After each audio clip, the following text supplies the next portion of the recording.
Sa ilalim po ng Juvenile Justice Law, hindi raw ibig sabihin na absuelto sa kaso ang mga menor de edad na lumabag sa batas.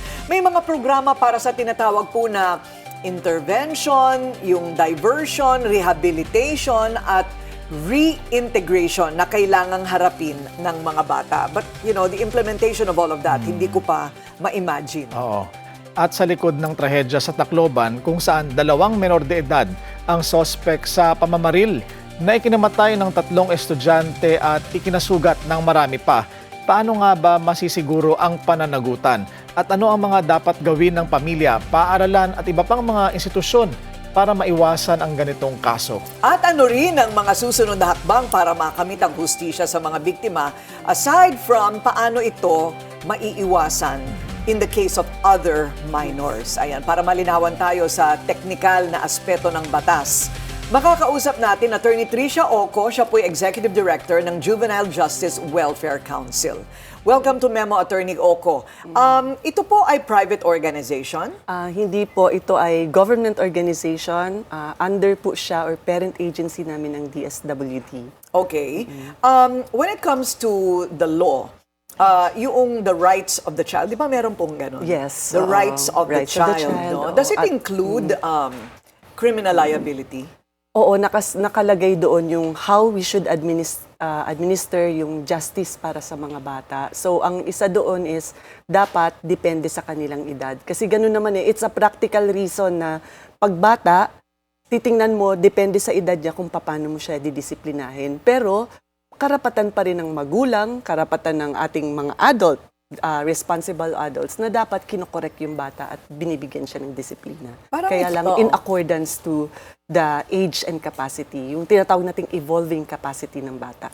Okay, that confuses me a bit because kaya nga po siya nalagay sa ilalim ng child welfare. Yes. Or children's rights is because they're children. Yes, tama And po. yet, ang sinasabi ng batas, when it comes to criminal liability, it depends on their age. Yes, oo, depende. Like, ito, a very extreme example. Pag dinisiplina mo ang 3-year-old, depende yan sa pagdisiplina mo ng 17-year-old. Pero parehong bata yon. Ayun. Oo, so, depende sa ano nila, sa edad. Opo. Dahil hindi pa, yung maturity nila, magkaiba. So, that means, yung culpability nila at yung accountability nila magkaiba rin. Kasi hindi kayang magdesisyon ng isang napakabata ng mature na decision compared sa bata na 17 or 16 or 15 na. Yung ikinaso, Willard, doon sa 15 anyos, ano po bang ibig sabihin nun? Compared to intervention, yung 14 anyos na salarin, ano? Intervention. Yung isa namang 15 and above, it has to be Criminal. A criminal case. Oo. What does that mean? Ilalagay po siya, if found guilty, ilalagay po siya sa general population ng iba pang mga mamamatay tao? Hindi basta-basta. Okay. I'll just talk in general kasi ayaw kong pangunahan yung kaso doon sa Tacloban dahil marami pa nga yung lumalabas na where they're still in the process of investigation. Pero in general, kung above 15 ka at kinasuhan ka, dadaan ka talaga sa trial. But it has to be child sensitive, etc. Marami naman tayong rules dyan. Pag ikaw ay nakita na guilty ng judge, hindi niya agad ipapataw yung kaukulang parusa in the case of serious offense. Ano yan imprisonment. Sasabihin niya, isususpend ko yung imprisonment mo na sentence. Ilalagay kita ngayon sa rehabilitation center to undergo the program at kung nag-rehabilitate ka, i-dismiss ko yung kaso. Pero kung hindi ka nag-rehabilitate, pag kaabot ka na ng majority age, like 18, 19, or 20, hanggang 21 kasi pwede ilalagay ka na namin sa, sa kulungan or i-incarcerate ka na namin para ma-serve mo na yung iyong, yung penalty, yung sentence mo ng pagkakakulong. Yan yung sa 18, yan yung sa between above 15 to below 18 years of age. Sa below 15 naman, yung 15 on the day of his or her birthday, pababa, hindi sila pwedeng kasuhan. Hindi talaga pwedeng kasuhan. Pero may civil liability ang magulang? Tama ho ba? Pwedeng yung bata, kung meron siyang property, pwede rin yung magulang kung nakita na may kapabayaang nangyari. Doon sa, sa 14 years old halimbawa, pinapadaan siya sa intervention program. Tawag doon, intensive intervention program. Kung saan, kung seryoso yung kaso, kukunin siya ng estado natin, ng gobyerno, ilalagay siya sa isang institution, kukunin yung kanyang kalayaan, limitado yung galaw niya doon, para mag-undergo siya ng structured program para masigurado na rehabilitated siya. Kasi in this case, 14-year-old yung isa 15. Isang taon lang yung pagitan. Oo, So tama bang nakapako pa rin sa 15 yung age of criminal Yan ang liability? nasa batas natin ngayon, Willard. Oo. Okay. So going back to the 15-year-old, right? Compared to the 14-year-old, meron po bang basehan in science, for example, about the development, yung tanong ko na naman, di ba? Para bumoto, kailangan 18 ka. Para ikasal, dapat 18 ka. Pero criminal liability, 15. Ano bang sinasaad po ng siyensya na dapat po ibasihan ng batas tungkol sa, ito yung sinabi ni Attorney Edwin Lasherda sa akin kahapon, Corina, prefrontal development, prefrontal cortex development happens at 20? 22 actually, between 22 to 25. Kita So, mo yun? yung 15, Corina, ano yun science, based nun is science of brain development. Pero, syempre may part din dyan na compromise. Kasi dati, above 9 years old, 9 years old yung ating minimum age of criminal responsibility. Tapos nung dinebate yan sa Congress, most of them nagpo-focus sa 12 years old. Pero may senator na nagsabi, gawin na nating 18. Kasi nga, binibase niya ito, actually si Senator Miriam yon, sinasabi niya, very progressive siya Sabi niya, 18 na lang kasi science of brain development, talagang nagde-develop yung prefrontal cortex, which is yung reasoning natin. Yes. Oo, by age 22 to 25. Yung amygdala naman, yun yung sa emotion, nagde-develop yun actually, well-developed na siya by the time you're 14 or 15. So it's like a Ferrari running on a bike's brake. Dahil grabe na yung emotion. Di ba yung mga teenagers, they're very emotional. Yes. Grabe yung impulse nila. Pero hindi nila kayang mag-reason out the way an adult would na very mature yung reasoning. So ang naging compromise, dun tayo sa 15. Oo, ganun. Kasi yung nag-averaging sila 18 and 12, dun tayo sa 15. Kasi yun yung parang best way pag finalo natin yung science of brain development. And kinonsider din dito, syempre, yung naaapektuhan. Kasi kailangan natin ng hustisya at syempre, paano natin i-discipline, magkaiba pa din. So, Okay. ganun, Doon pa lang po sa edad na 15, may debate na. May debate And if na you po, ask me, look, if I have a 16-year-old child who committed something that he wasn't even aware of, Yeah.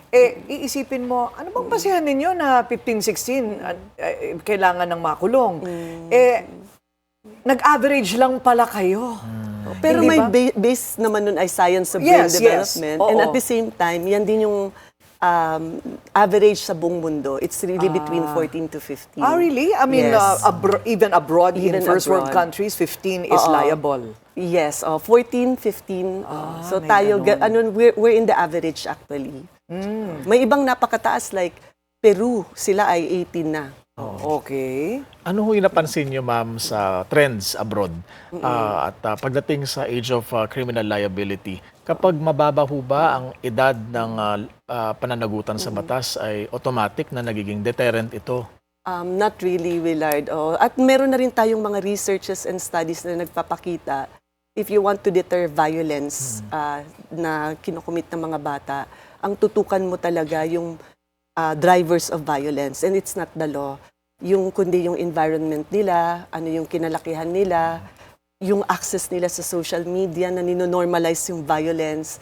Like for instance, na didiscuss naman yun, yung shooting, yung Columbine shooting which happened in April 1999, ang minimum age of criminal liability nila at that time was actually 10 years old.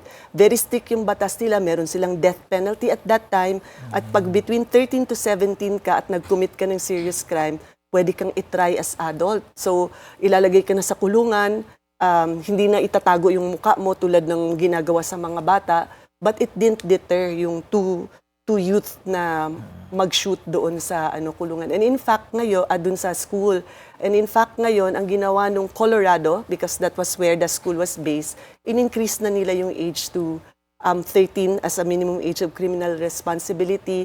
Tinanggal na nila yung strict laws natin sa criminal aspects. At nagpo-focus sila ngayon sa rehabilitation. Kasi may sinasabi silang yung snowball effect. Na pag yung bata criminalize mo ng super aga, super early, ang nangyayari, nagsusnowball, babalik at babalik siya sa criminality. I know, but is rehabilitation. everybody in government aware of all these findings and are implementing it the way? Kasi ngayon lang natin na pag-uusapan ng child criminality. Ng ganito katindi. Kasi ng- na-shock yung na-shock. dun sa nangyari. At nangyari sa eskwelahan, no? Right. Gaya nung nabanggit ni Ma'am na Columbine situation. May fear nga may natatakot na baka daw magkaroon Uulitin, ng uulitin ito at magkaroon ng copycat effect Copycat, even at copycat, kagayahin yung nangyari sa Columbine. Tingin niyo ho ba ay may basis yung ganitong fear na baka mangyari din sa Pilipinas yung nangyayari sa Amerika na mayat maya ang ganitong insidente? We have to strengthen talaga yung mga preventive measures natin kasi hindi natin alam kung ano yung mangyayari dahil nga ngayon iba na yung sitwasyon compared sa dati, mas marami na yung access ng mga bata sa information. So ang isa doon talaga sa sana gawin nila is i-regulate nila yung pag-access ng mga bata sa First of all, access to deadly weapons. To deadly weapons. Dapat alam mo yung pinagkunan ng baril nung bata, yung tita ba yun na Yes, na pulis? pulis, oo. Kailangan yun ng kasuhan eh. Hindi ba? Dapat, bakit nagkaroon ng access yung bata?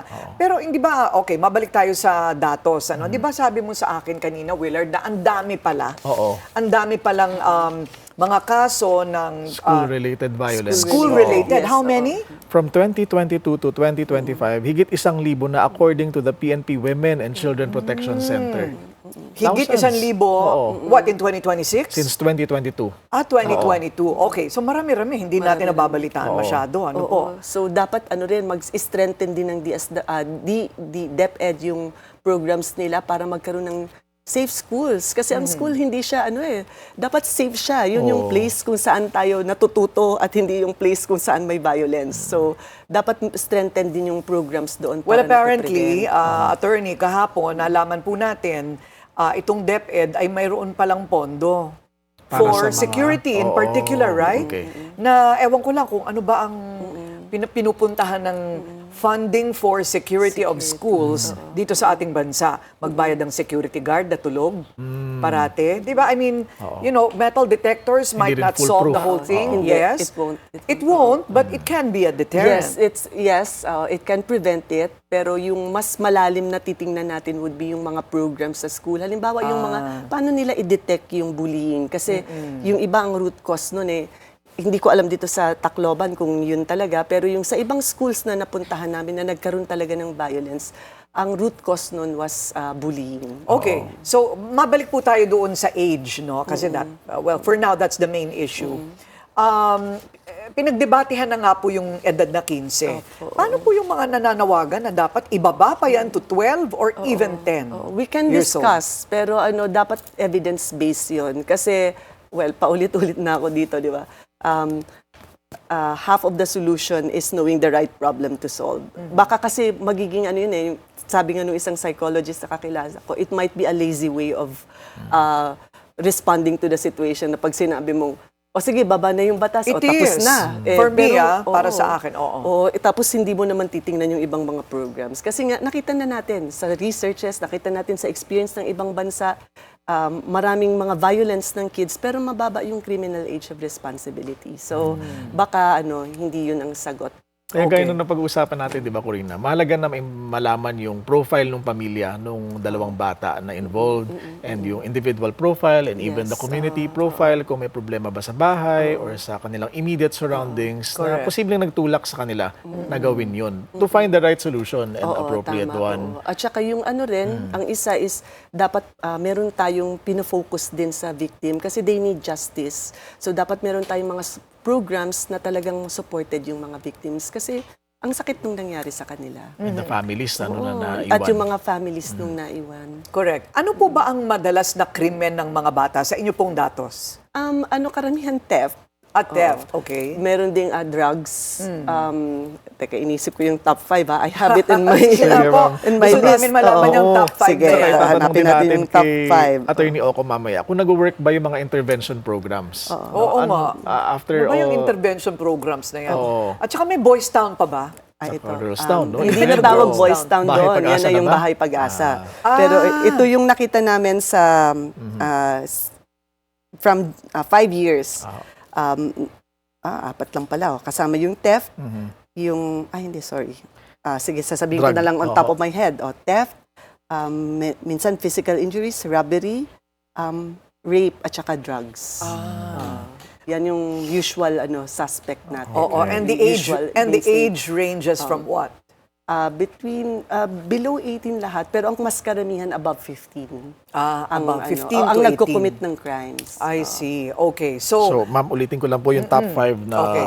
na nabanggit po nila. Theft, Theft, robbery, rape, rape, also drug use, drug use. and yung isa po ay Usually physical injuries. physical injuries. Oo. Okay. Pero paano yan yung physical injuries minsan nawawala, minsan nandyan. Pero yung apat na yan talagang nag-mainstay yan sa nakita naming pattern na mainstay. Oo. Doon sa nabanggit na datos, ma'am, ng PNP na higit 1,000 na po pala yung school-related violence. Aware ho ba kayo doon? At ano ang yung mga intervention programs na ginagawa ng ahensya? So, yun nga yung nakakalungkot kasi pag tiningnan mo naman yung total statistics ng yung kabuuan na hindi lang yung sa school, bumababa actually yung crime ng mga kabataan. Like for instance, kinuha namin yung 10 years. So we started 2016. Noong 2016, it was 24,683 na naitala ng pulis. Noong 2024, it was just 4,383. Noong 2025, wala yung stats ko dito, pero it's around 8,000. So, pababa talaga siya. Pero mukhang nagko-concentrate siya ngayon sa schools. Kasi ito ang laki nung nakuha nilang data doon, which is sad. oo. Tsaka yung, di ba, yung saksakan sa Cavite? Cavite, oo. Oo, sa school din Sa nangyari school yun, din, ano? oo. So parang dumadami, nagiging trend. Oo, nagiging trend. So there also has to be a parallel effort on the Department of Justice Yes, to make sure to the study and implementation of laws para mas secure ang mga bata. Kakatakot. Nako, wala palang peace of mind, kapanatagan Kapanatagan. ng loob sa mga magulang, di ba? Kasi pinagkakatiwala natin sa mga Exactly, eskwelahan yung oo. safety at security ng mga bata. At they spend more time in school than in the house, di ba? Even with the parents. Kasi yung teacher, sila yung second parents na mag-guide doon sa bata. Kaya, at hindi naman ito isang ahensya lang dapat whole of nation approach. Dapat, maraming ahensya, in fact, halos lahat ng ahensya dapat involved pagdating sa sa mga bata. Meron po ba kayong mga programa that you're frustrated about as far as government support is? Because we've never heard of your organization. Ako, hindi ko alam na meron palang ganon. Actually, JJWC. common yung tanong mo na na NGO ba kayo? We're not. Yes, But we work, yung JJWC kasi, it's a council composed of 14 agencies, dalawa doon NGO, yung 12, yan yung mga major agencies natin like DSWD, DOJ, DepEd. So yung programs, kino-coordinate namin yun with them. Oo. So yun. Kasi whole of nation approach nga tayo. Ano pa bang ibang way? Basta multi-sectoral, multi-agency approach dapat yung ginagawa natin pagdating sa mga bata. So we do have programs. Actually, ang focus namin is policy making. Kaya hindi rin kami masyadong maingay sa kasi doon kami sa policy and we work with all these organizations. DSWD is our chair. Kahapon yung aming secretary, pumunta siya doon because he needs to talk to the victims, to see kung ano yung support na kailangan ng victim. Kasi yun yung part ng justice na kailangan nating ibigay sa kanila. Anyway, so yun, policy making, program guideline development para magawa ng local government units, and at the same time monitoring and evaluation para ma-ensure na tama yung implement ng batas doon sa mga agencies involved. So, meron po ba kayong iniisip na batas dati pa that you wish, say, the legislators could work on finally after this incident? Well nga, executive kasi yung aming policy kami doon sa executive level. Pero kung ang parati namin sinasabi, sana tama yung pag-implement ng batas at sana budgetan nila. Kasi malaking focus ng 9344 is really on the prevention. So pag sinabi mong prevention, it's not just about kids na, sige, i-divert natin o pag nakason ganito. It's really bigger than that. Like for instance, access to education would be one of them. Giving livelihood to the parents para yung mga kids hindi sila nasa streets. na naglilimos dahil meron silang education. Pag merong talamak na yung isang crime doon sa isang lugar, sa isang community, you need to put programs there to prevent the kids from also doing it and to stop the adults from doing it. So malaki yung programs na ano. So, at karamihan yan, ang forefront would be the LGUs. May mga programa ba ang council para mabawasan o hindi ma-expose yung kabataan sa harmful online content? Kasi isa yan sa mga tinitingnan na anggulo na posibleng na-expose daw yung involved doon sa incident sa Tacloban sa violent online game. Sa amin, hindi kami nagfo-focus doon kasi yung focus namin is yung pagpapatupad nung 9344. But we work with other agencies para i-support kasi meron naman tayong mga agencies na talagang pinupush na yung pag-aaral dito sa social media. So, Kasi bago, ano? Oo, kasi bago siya. So, it's an emerging issue. Okay. Pero, yeah, but we support yung, I think may i-final na ngayon na na bill na i-regulate na yung access ng mga bata sa social media. So, Pagdating naman sa mga rehab programs, nag-work ho ba ito para mareforma? actually, yung isang marami tayong mga juvenile, rehabilitated CICLs na. So, ang nakita namin doon sa mga bahay pag-asas na kinuna namin ng information, kung nag-succeed ba yung mga 15 and below na nilagay doon pero hindi nakasuhan, 96% of them got rehabilitated. Oh, really? Oo. 96%? 96%. Oo. Ito po yung mga dating tinatawag natin na Boys Town, Girls Town. Yung Boys Town, wala na yatang Boys Town Wala and na, Girls hindi. Town. Kaya Parang, nga po. parang ganito na yun Oo. ngayon. At doon na sila napupunta. Yung mga, yung mga bata na may kaso. At yung mga bahay walang pag-asa. kasa na, Pero local governments na yung nagpapatakbo nito. And meron lang akong qualifier doon sa 96%. Hindi lahat ng bahay pag-asa nakuna namin. So it's around 60% of bahay pag-asa na nakuna namin. But it's parang picture na siya na mukhang successful talaga if you really focus on the rehabilitation side. Pwede siyang magiging successful. Uso pa rin ho ba yung mga tumatakas sa mga bahay pag-asa? Merong mga usually hindi ganun kadami pero meron talagang lumalabas kasi like yung sinasabi ko nga meron kasi nga yung misinformation and probably disinformation na walang mangyayari dun sa bata. Pag kinukuha sila, tinatanggal yung liberty nila so wala silang kalayaan doon. A lot of them pag lumalabas mga 1 or 2 yan usually namimiss nila yung family nila kasi limited na yung contact sa family. Wala silang cellphone doon.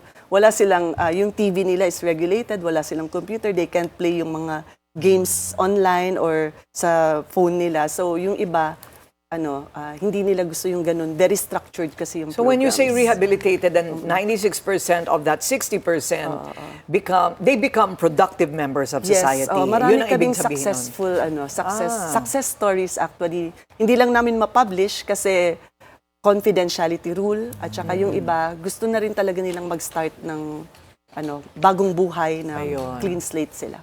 Okay, maraming salamat po sa inyong oras. Juvenile Justice Welfare Council Executive Director, Attorney Tricia Oco. Thank you. Ngayon alam na natin na may ganun pala. JJWC. At mahalaga ang papel pala nila. Correct. Oo.